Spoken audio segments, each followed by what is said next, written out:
Bismillah, alhamdulillah, wassalatu wassalam ala rasulillah wa ala alihi wa ashabihi ajma'in, amma ba'd. Ishimwe n'ikuzo n'iby'Imana nyagasani Allah subhanahu wa ta'ala, amahoro n'imigisha bisakare ku ntumwa y'Imana Muhammad we n'abiwe n'abasangirangendo be, dusaba nyagasani Allah subhanahu wa ta'ala ko natwe yadushyira muri abo ngabo, Allahumma amin.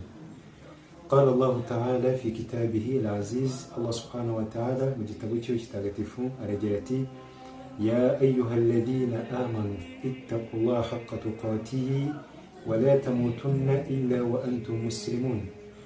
Imana nyagasani Allah subhanahu wa ta'ala mu gitabo kitagatifu iragira iti: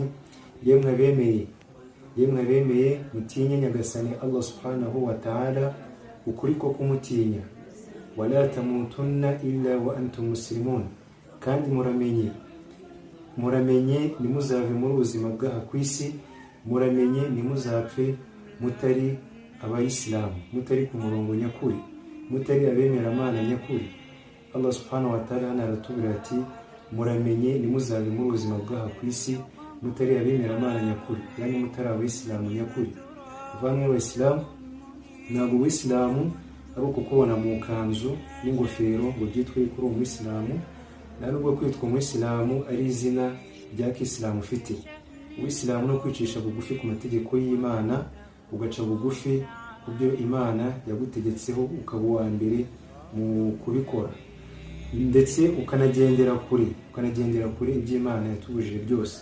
Rero ntituzumve yuko Ubuyisilamu ari jiribabu nziza, ari umwitero mwiza, ari amazina ya Kisilamu. Oya, Ubuyisilamu ni ugushyira mu bikorwa iby'Imana idutegeka. Ubuyisilamu no kwicisha bugufi ku mategeko y'Imana. Hadithi intumwa y'Imana Muhammad sallallahu alayhi wa sallam yaravuze iti: man yuridillahu bihi khayran yufaqihu fi ddin. Intumwa y'Imana Muhammad sallallahu alayhi wa sallam iratubwira iti: uwo nyagasani Allah subhanahu wa ta'ala ashakira ibyiza, uwo Imana nyagasani Allah subhanahu wa ta'ala ashakira ibyiza, Imana imuha iki? Ese dutekereze yuko uwo Imana ishakira ibyiza ari uhereza imitungo myinshi mu buzima bwaha ku isi? Oya, igisubizo ni oya.